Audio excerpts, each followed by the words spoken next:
Exodus, Exile and Redemption. Section 2. Knowing Hashem.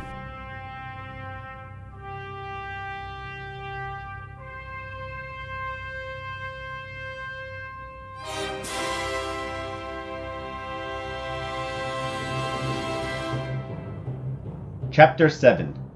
Anti-faith and Indirect Knowledge. At its core, faith is a commitment to something good even before we are sure of it. It's like starting a journey without a map, but being confident you'll find the treasure. Now, imagine the opposite, iniquity. This is when someone ignores what they know is right.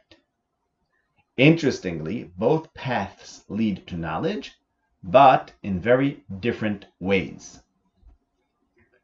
Think of faith as planting a seed. You water it, not knowing what will grow, but eventually you see the fruits of your belief.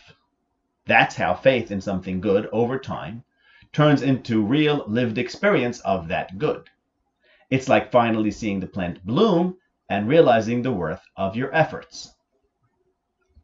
Iniquity, on the other hand, is like ignoring the plant. You know it needs water, but you choose not to give it. What happens? It withers, and through that you learn about the consequences of neglecting what is good. Note: this description idealizes how faith and iniquity play out, which may not always align with the complexities of real life. It's an observable truth that sometimes evildoers prosper while the righteous suffer.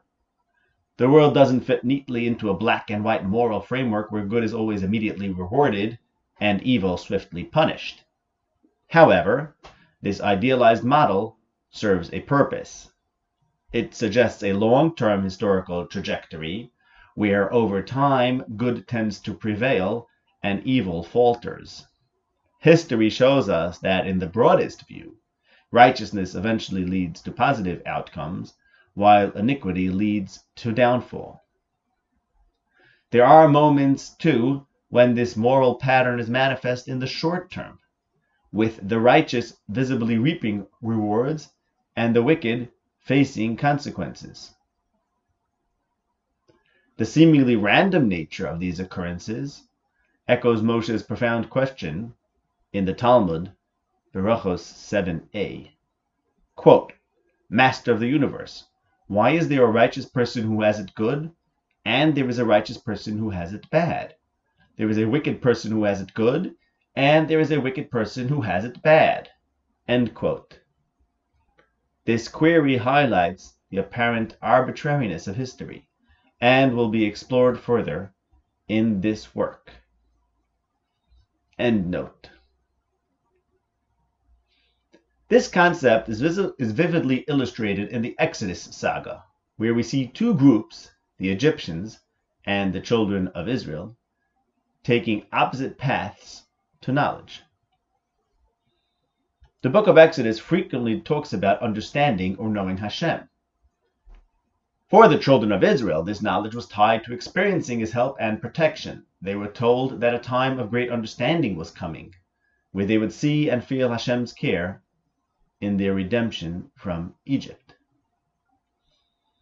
Quote, I am Hashem, and I appeared to Abraham, to Yitzchak, and to Yaakov as Kel Shakai, but by my name Hashem I was not known to them. Therefore say to the children of Israel, I am Hashem, I will bring you out from under the burdens of Egypt. You will know that I am Hashem. Exodus 6, 2-8.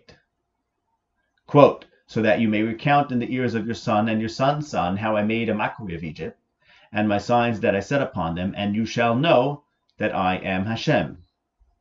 Ibid 10:2. The Egyptians, on the other hand, received warnings. They would also come to know Hashem, but through experiencing His anger. This was a result of their iniquity. They ignored what they knew was right. Quote, that the Egyptians may know that I am Hashem. By this shall you know that I am Hashem, so that you may know that there is none like Hashem, our God, that you may know that I am Hashem. so that you may know that there is none like me in all the earth, so that you may know that the earth is Hashem's, so that you may know how Hashem distinguishes between Egypt and Israel. And the Egyptians will know that I am Hashem. End quotes. At the heart of their different experiences lie their antithetical approaches to faith. The Israelites had faith, the Egyptians embraced iniquity. The Israelites started their journey towards understanding Hashem with belief in his promises. As is written, the people believed. Ibid 4:31. The Egyptians, however, missed the chance for direct knowledge due to their wrongdoings. This idea is reflected in two verses that mirror each other, showing how iniquity blocks the path to truly understanding Hashem. Quote, "Now I know that Hashem is greater than all the gods, for in this thing that they dealt with iniquity against them." Exodus 18:11. Quote, "For you knew that they dealt with iniquity against them, and you made a name for yourself." Nehemiah 9:10. Knowledge, the name of Hashem, and iniquity are interrelated, for iniquitous people can never attain direct knowledge of Hashem. We see this play out in the dramatic first meeting between Moshe and Paro. Moshe comes with a message of freedom, but Paro's response? "Who is Hashem? I do not know Hashem." Exodus 5:2. This denial and rejection of knowledge sets the stage for the Egyptians' eventual painful lesson: understanding Hashem's power only indirectly, through feeling the absence of his goodness.